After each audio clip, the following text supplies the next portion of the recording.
Alrighty, we'll go ahead and get started. Good afternoon, everyone. Welcome to our monthly QTECH committee meeting. We're happy to have you. We have a few special guests here with us today. We'll go ahead and get started. Again, if you have any questions throughout our meeting today, please feel free to put them in the chat. If you have any questions that you would like to ask out loud, please use the raised hand icon. As always, the session will be recorded for you to revisit or for you to share with any colleagues who are unable to make it today. And again, thank you so much for participating. So we will go ahead and kick it off. We have, again, a few special guests. Our very own Karen Iverson, our Practice Transformation Manager, will be going over our latest NCQA 2024 updates as it relates to patient-centered medical homes and practice transformation. We are also very pleased to welcome Mr. Martin Toll. He's the Senior Deputy Director and Senior Director of Partnerships and Strategy for the American College of Lifestyle Medicine. Stacia Johnson, unfortunately, was unable to make it today with us, but we will have her here in spirit. And then lastly, we will close out with upcoming events and opportunities that are coming out throughout the next few months. Alrighty, so I'll hand it off to Karen. Karen, welcome, and the floor is yours. Great, thank you so much. Just wanted to do a quick check, Natalie. You can hear me, right? With a thumbs up. Perfect. Okay, wonderful. And I feel so honored. Special guest. Wow, those are big shoes to fill. Good afternoon, everybody. This is Karen Iverson, Practice Transformation Manager here with Health Choice Network. So just a couple of things around next or the upcoming cycle for NCQA's PCMH annual reporting. So wanted to give a few highlights here. Every July, NCQA comes out with the latest version of the standards. So we are on version 9, which is hard to believe, of the PCMH standards. For the calendar year of 2024, please visit the NCQA store. The website is there to download the latest version of the criteria. It is a $0 charge fee. Third, those working with us, with Fred and Karen for patients that are in medical home, you will have the standards in your Teams folder. So we work with you either for those new transformation journeys or for annual reporting. You will see those in your Teams folder. And while many of the requirements remain the same, we want to show some of the changes together. So there will be some slight tweaks and change to the criteria, and we will review those together now. So if we go to the next slide here, I just want to point out when you are starting to review those standards for 2024, please pay attention to that reporting period right underneath the title page there. It will give you the calendar year of 2024. So just make sure when you and your teammates are starting to review those criteria that we have the calendar year of 2024. So we'll go to the next slide here. All right, let's talk about a couple of changes that we see in those annual reporting criteria. The first relates to care team composition. So if we think about the care team and providing medical home information, they are wanting evidence to be uploaded. So that will be a new requirement for those annual reporting standards. So if we think about it, underneath that criteria where it says we need to have a process to inform our patients and caregivers around the role of the medical home, they list specific materials that we need to upload into QPAS. So please pay attention here, because at a minimum, it says and lists the materials that it must include: name and phone number of the points of contact, instructions for reaching the practice post office hours, a list of services offered by the practice, a list of resources for education and self-management support, and then an indication that the practice uses evidence-based care.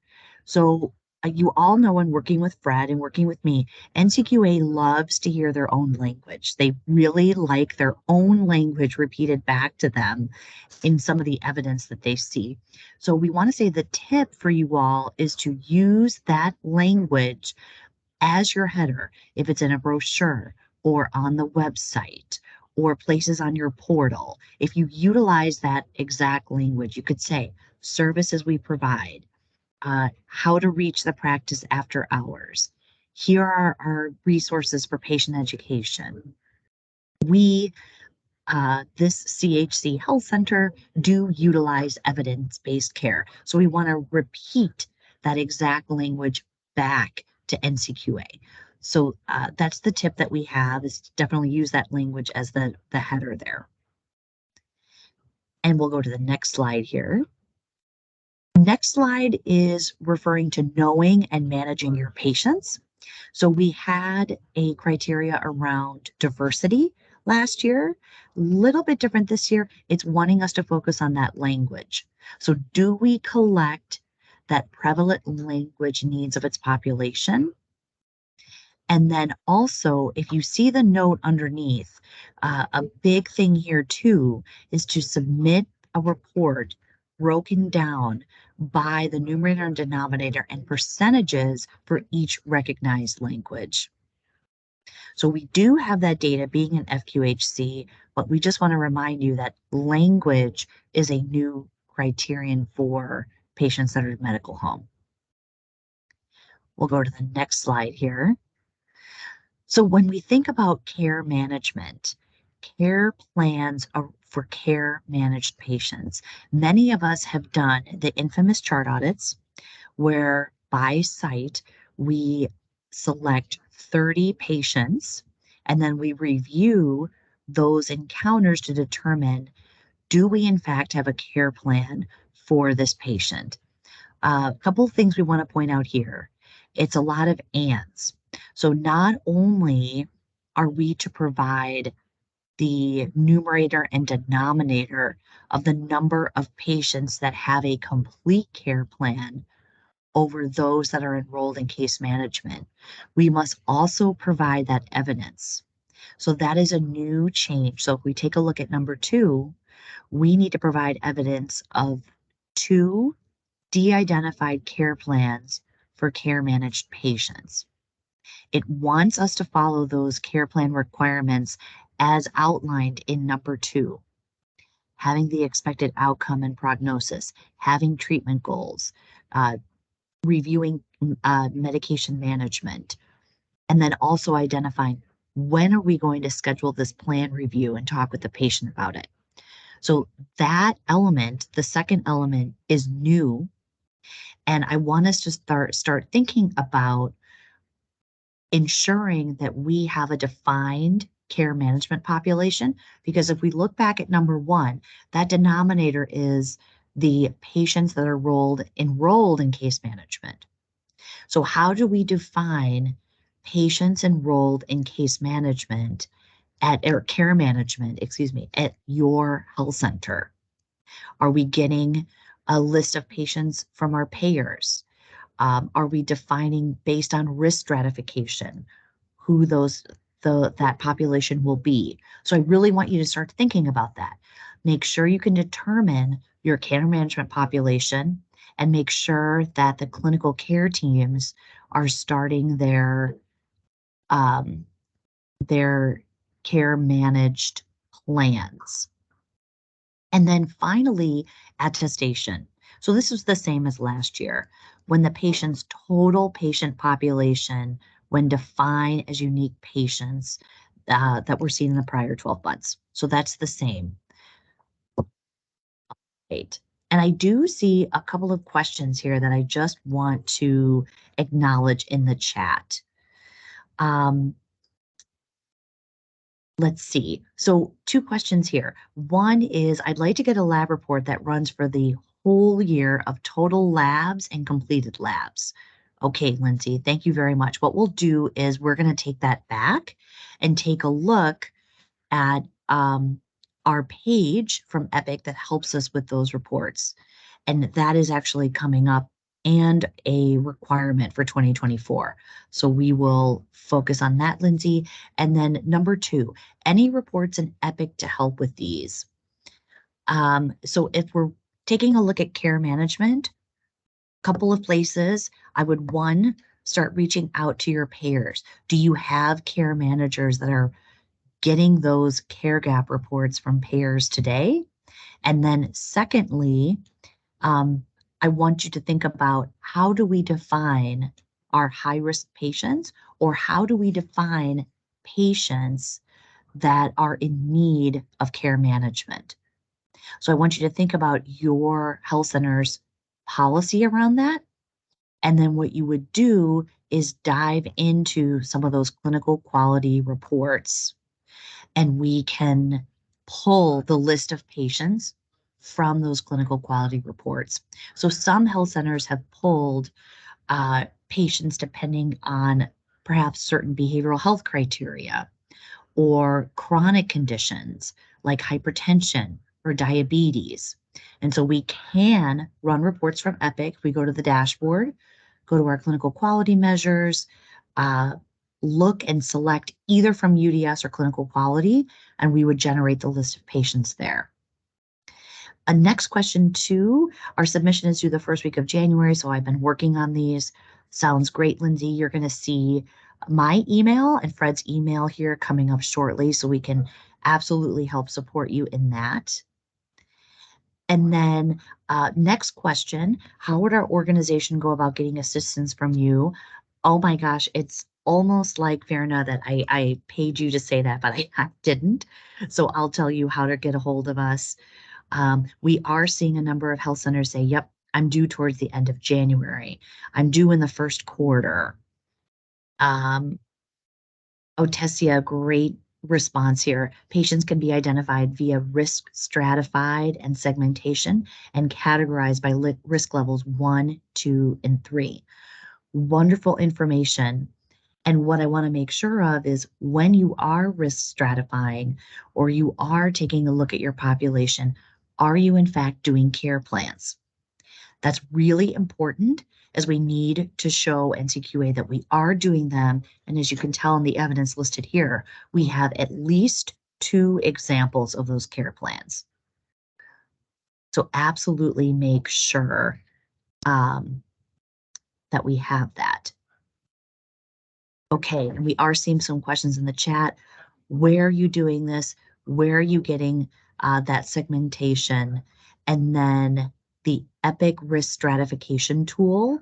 That is something I invite my colleagues to put in the chat if we have an ETA around risk stratification, and a timeline for that. So we can absolutely take that back with our team here internally.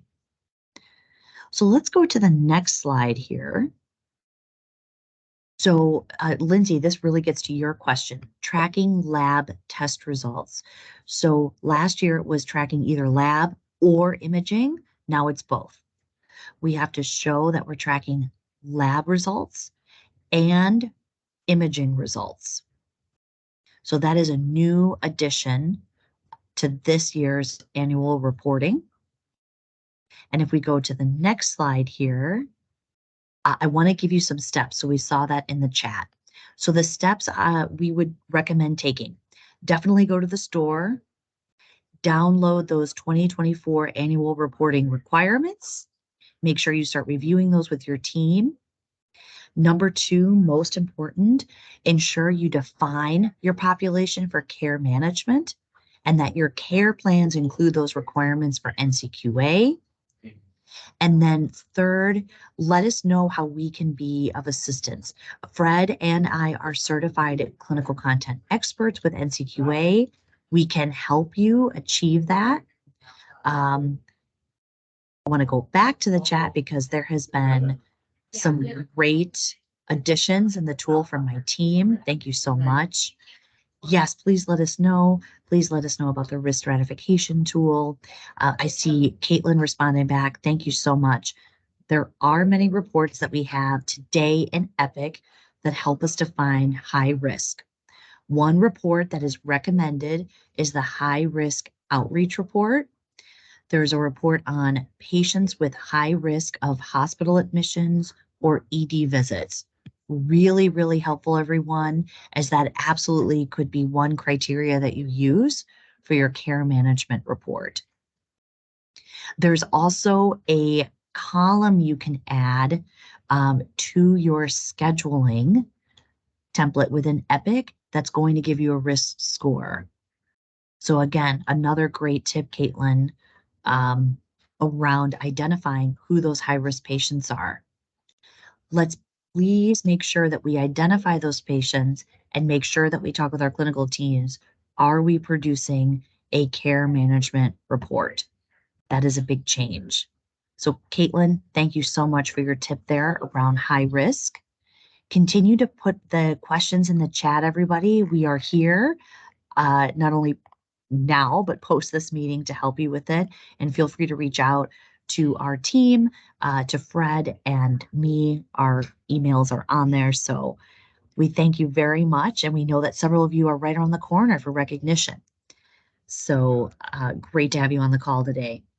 And I'll turn things back over to Natalie. Thank you so much. Thank you. Thank you, Karen. Yes, please continue to place your questions in the chat. We'll keep an eye on those, and we'll have our team members respond, or we can take questions back for those that we don't have responses for. So thank you, Karen. We appreciate you being here today. All right, so our next presenter is Martin Tull. He's here with us from the American College of Lifestyle Medicine. He's going to be talking about some exciting opportunities available to our FQHCs. We do have an introduction slide here, so that's Martin. Stacia is unfortunately not with us today, but Martin, I hand it over to you. Wonderful. Thanks so much. It's really, really nice to meet you all. Thanks so much for taking the time to hear a little bit more about ACLM.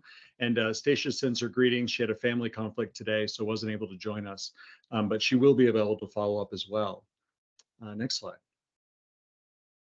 So just a little broad introduction for ACLM. ACLM is a nonprofit organization. We're a medical society comprised of a number of healthcare professionals.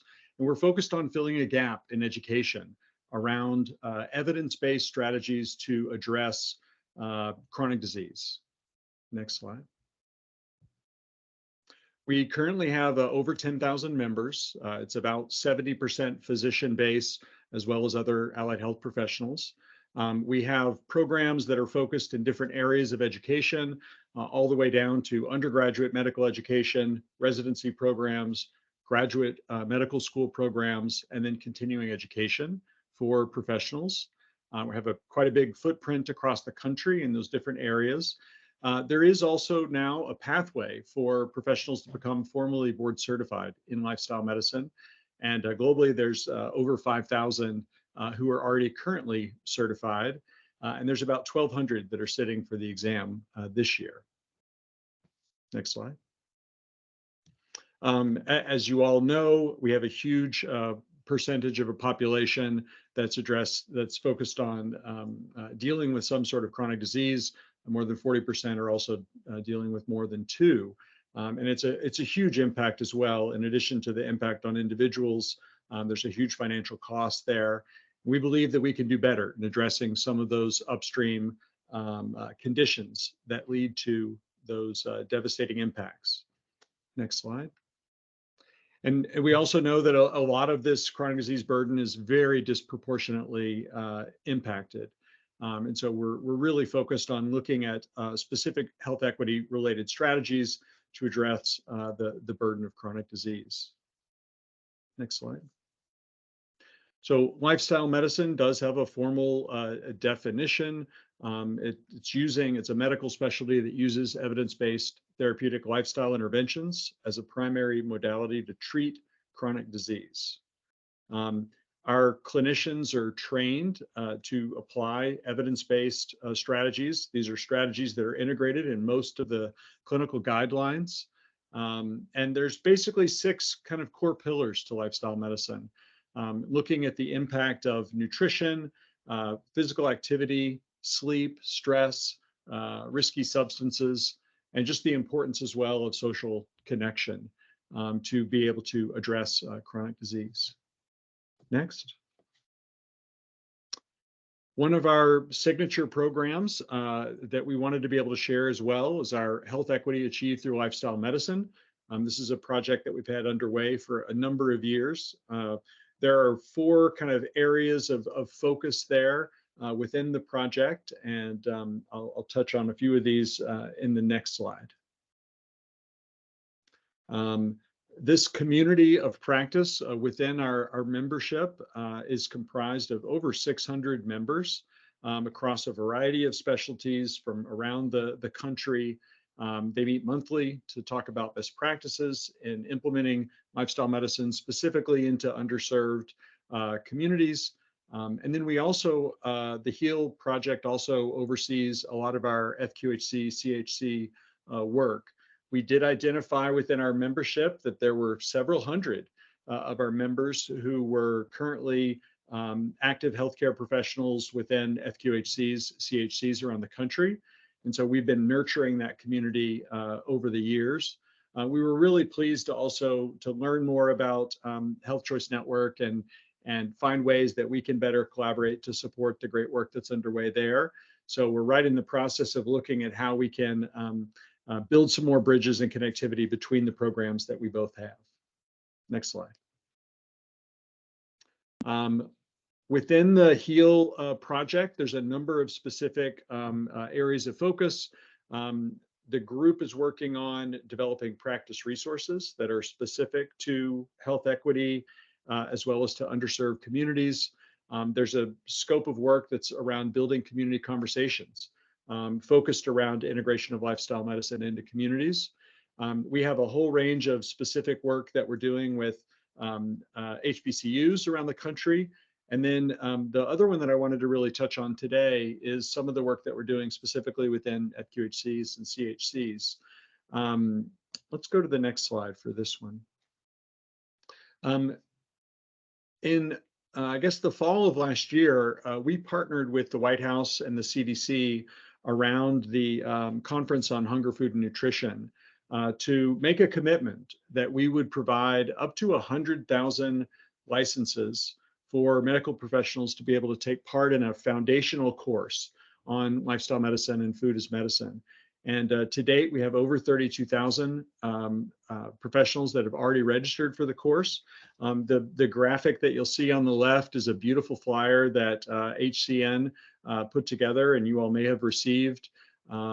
We have a specific code for the HCN network to be able to take part in the course. So one of the things we wanted to mention is, make sure that you all were aware that for anyone that's interested in getting some more continuing education around evidence-based strategies around nutrition for prevention and longevity, food as medicine for treatment. This is an excellent course, and there's already a lot of folks that have been going through that. We'll make sure and share the links for you as well there. Next slide. One other project that was a part of our commitment in conjunction with the White House and the CDC was to launch our National Lifestyle Medicine Training Initiative. In this project, we made a commitment to several $1 million in matching funding to provide training and certification for one primary care provider within all of the 1,400 FQHC organizations nationwide. This program right now, we're working with a number of donors and partners to underwrite and make that match. And we're planning to launch the scholarships in January. I believe as of today, we have a commitment from funders for at least 50 of these full ride scholarships that'll be available for primary care docs. Starting in the applications will be in January. So we would love any of the healthcare professionals within your organization to be able to apply and take part in either the free training or even some of the scholarships that we have to offer. And this is one example of that. Next slide. And yes, Lindsay, that particular scholarship is limited to primary care doctors. Yes. We do have quite a few other programs for advanced practice professionals and all other sorts of medical personnel. One other specific scholarship that I wanted to mention that we'll also be revising and launching this next year is our HEAL scholarship. This project was developed to provide training and certification specifically for underrepresented medicine clinicians. We've had the scholarship going for a couple of years now, tend to have funding for about 15 to 20 or so scholars each year to go through this. It's about a $4,000 scholarship for the training and the certification. And just wanted to mention too, Dr. Daywalker, we featured him here. He has a leadership role within an FQHC as well. So a number of our scholars that are coming through the program are from FQHCs and CHCs. So that's another program that we'll be launching in January, and would welcome any of you to have your colleagues apply for that as well. Next slide. ACLM has developed a very wide range of completely free public-facing resources, and we would love you all to be able to use any of these that would be helpful to complement some of the resources you already have. There are resources on whole food, plant-based or plant-predominant diets, eating healthy on a budget, and then as well as resources on all of those kind of key pillars of lifestyle medicine: stress and sleep and physical activity. So these are resources that are freely available to download or use or embed in your EHRs or have as patient handouts. And there are a number of these as well that are in multiple languages. If you have an interest in something that's not here, or if you have a related resource and would like to collaborate there, we're also interested in learning more about what your specific needs are there, and we'll see if there's something that we already have in development or something that we could do together. And Crystal, as far as applying for the scholarship, we'll basically do a formal announcement in January, and there's a form that they would just submit to for that. There's a review process, and there's a blinded a panel that selects the recipients. So we'll just make sure that everyone that's interested just signs up for the basic ACLM e-newsletter. So you can just go to lifestylemedicine.org and sign up, and that you'll be a part of that announcement in January. We also have been able to create a number of targeted resources specifically for FQHCs, or that could be particularly useful within FQHC-CHC network. Some of these are clinical care strategies, like the middle one is around how you can create shared medical appointments based and grounded in lifestyle medicine. Many of those are being applied towards hypertension or diabetes, other issues. There's a resource on the left there looking at implementing lifestyle medicine specifically in community healthcare settings. And then we're also working with our members and all of our partners to better understand what are additional strategies for funding as well as for reimbursement for lifestyle medicine clinical programs. So those are some of the resources that we would have to share with you all as well. Next slide. Just as some quick kind of, next step recommendations. Again, the Essentials course is really quite a wonderful course. It's on a very high-end learning management system. It's very easy to use. It's online. It's self-paced. And so we would love for anyone that needs continuing education within your facility to be able to be aware of that and see if that's something of interest.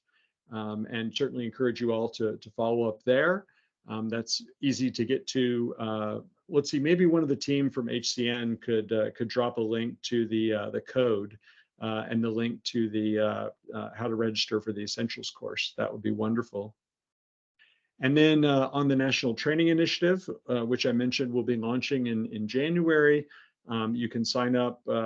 Oh, there's an excellent form right there. Thank you so much, Natalie, for dropping both of those in. We've got some great links in the chat there for you all.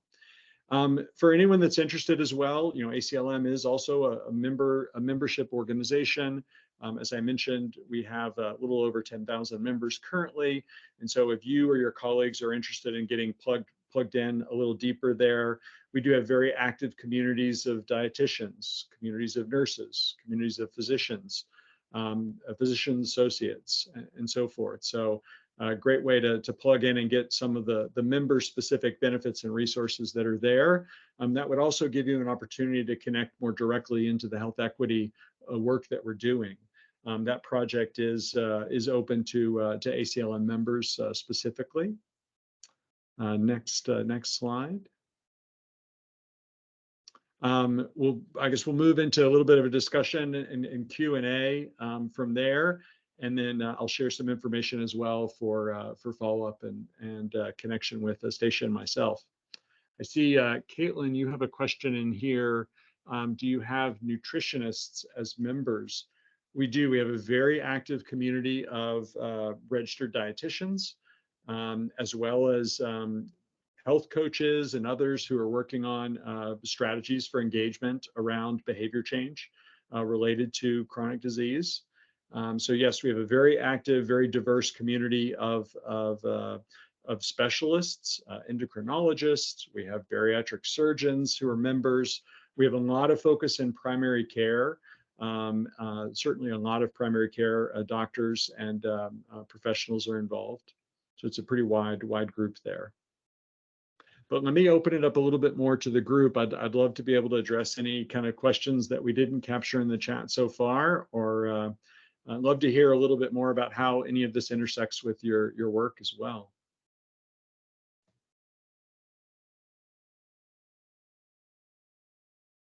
Hi, Martin. This is Crystal. What kind of resources specifically do you have available for like patient facing or for the providers themselves? Sure. We have hundreds of free resources, things like a 2-page handout on the importance of sleep and strategies around sleep for patients. That's an example. So there's pillar related resources that are there. There are free webinars that are available as well that cover a variety of these topics. There are things like infographics.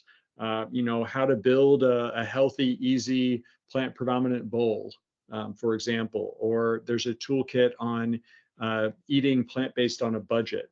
Those would be some examples of those resources. And on our main website, there is a section for complementary resources. So everything that's listed there, you can download directly. I think you just create a free account, and then you have access to all of those resources.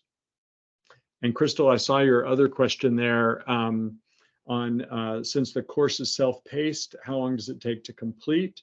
It's 5.5 hours of CME CE content. So and there's quizzes and things along with that. So maybe another couple of hours beyond that. Anything else about ACLM or about some of the work around, I assume food is medicine and, lifestyle medicine. These are topics that come up in a lot of the work that you all are already doing. But any ways that this intersects with some of the work that you're working on today?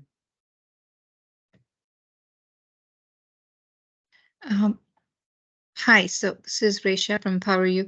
My question was, so when I look at the link, is this course only geared towards physicians, or can we have like our care coordinators, case managers also, can they benefit from it because they also interact a lot with the patients? Absolutely. It's definitely not limited to physicians. All of our work, while we do have a focus on ensuring that physicians have this foundational knowledge and can serve as a part of the team, anyone that needs continuing education would probably find it quite useful. So it is open. It is open to anyone. We just try to focus it a little bit on those who either need continuing education or would like this more detailed type of information.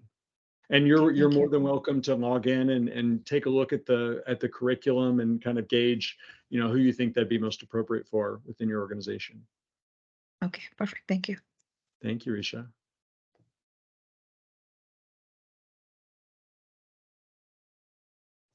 Mark, would you be able to speak a little bit towards the accrediting bodies that have approved your materials for CMEs and CEUs? Absolutely.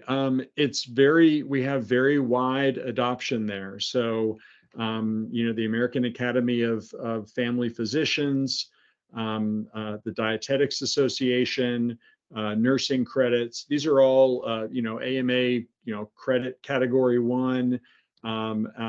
Pharmacists also have credits there. So basically any healthcare professional that needs continuing ed or CME would find the relevant accreditation there.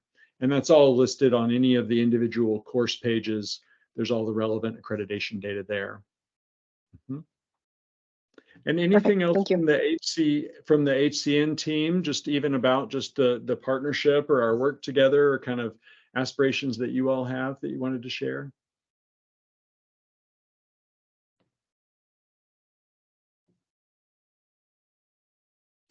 Let's Crystal. For you, Crystal. I'm sorry. Yeah. Hear me now? Yes, we can. The dreaded double mute. Sorry. You talked a little bit about the resources that are available for patients and for providers. Is there anything about, in this country, everyone likes to go out and eat. Is there anything specifically geared toward how to make healthier choices when you're out at a restaurant or fast food or around that kind of basis? I think that there may be a few things, not much that's targeted specifically on fast food. You're right, it's a great resource and we need strategies there, for sure. I think there are a few examples that are being developed as a part of our diabetes program. We're looking at kind of good, better, best, meal options. And so that's one example. There's an infographic that's being developed there. A lot of them are a little bit broader, more about looking at, whole grains, looking at fiber, where does fiber come from, things like that. So not as much specifically about what's the best thing to eat at Taco Bell, but you're right, those are great. That would be another great handouts for strategies for fast food.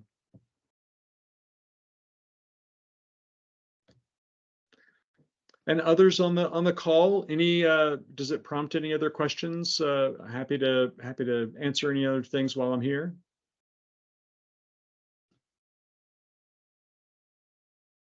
Okay, maybe the next slide we'll move on and want to be sure and share. Stacia is our Director of Advocacy and Health Equity. As I mentioned, she was very sad she wasn't able to join us today. But we'll make sure and include her information there as well. And lifestylemedicine.org is the website, and happy to follow up on any of these details. And again, we will have the other announcements going out through HCN. So I'm sure you'll also hear about the scholarships when those are available in January through HCN as well. But appreciate all the work that you're doing. It's great to connect. Thank you, Martin. We appreciate your time. Absolutely.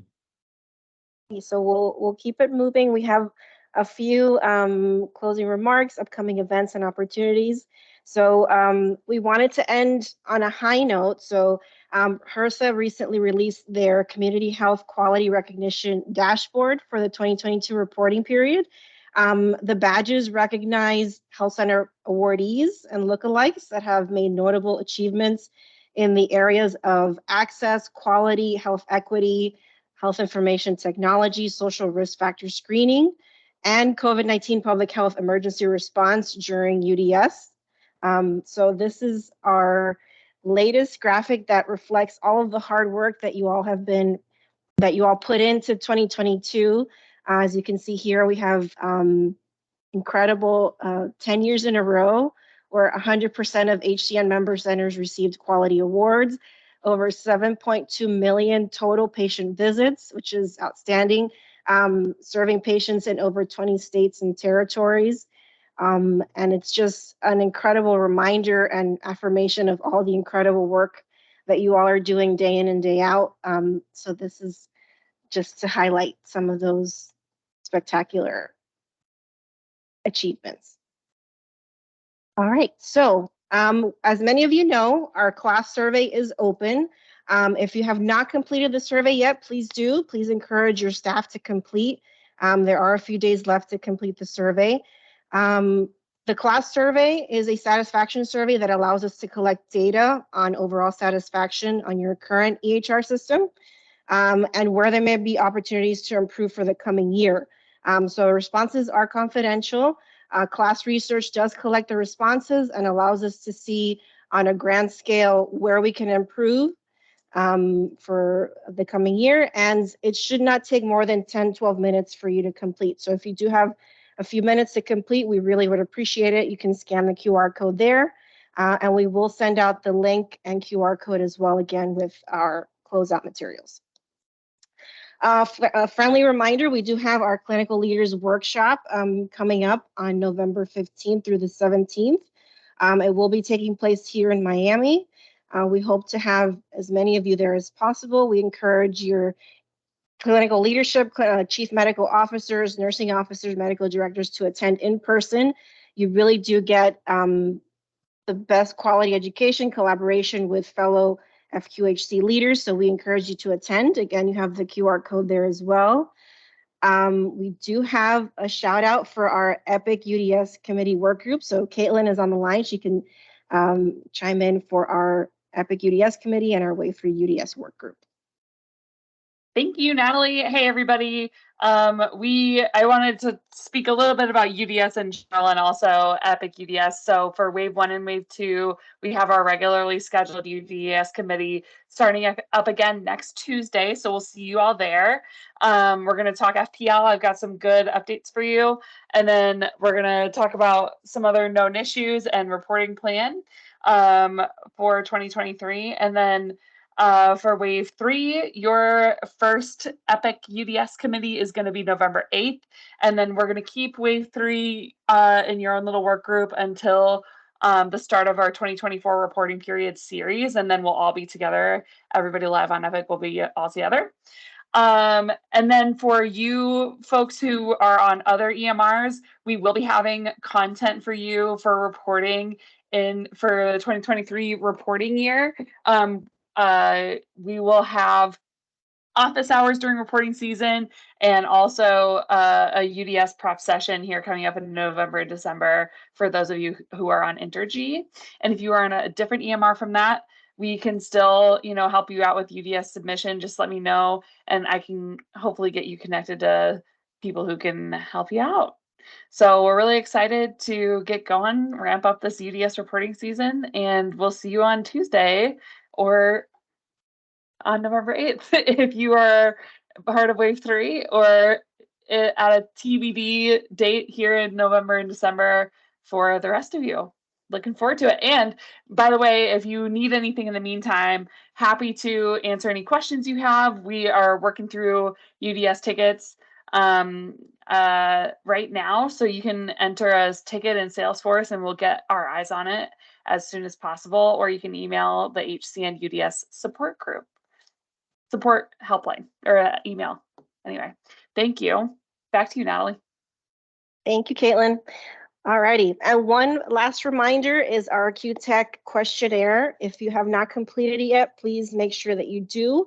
We have extended the deadline to complete through the end of the month, through the 31st. We've extended that deadline.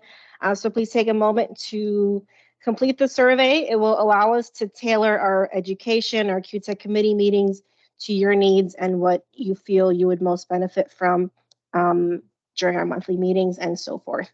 And then lastly, our action items. If you have a center spotlight, if you have any quality initiatives that you're working on that you'd like to share with our committee, we welcome that. Karen and I, as you know, lead the QTECH effort here at HCN, so we'll be happy to spotlight any efforts you all are that are taking place in your health centers. Just as an FYI, we have our quality work group taking place on November 7th, our behavioral task force on November 21st, and our next QTECH committee meeting will be next year. That should say 2024. That was a little typo. But we will be, this will be our last meeting of the year due to the holidays and the overlapping of holidays for the QTECH committee series. We will be reconvening in January. But we thank you so much for participating. We We appreciate your attendance. Your input in these meetings is what keeps us going. It's what fuels our desire to provide you the education that you need, the resources that you need, and we're always here to serve you and your health centers. So thank you again. Thank you to Martin for joining. Thank you to Karen. We really appreciate it. We did end a little early today, but we will give you back some of your time to your Thursday afternoon. Thank you again. And thank you, Crystal, for subbing in for Karen today while she was out. Thank you so much. Thank you, everyone.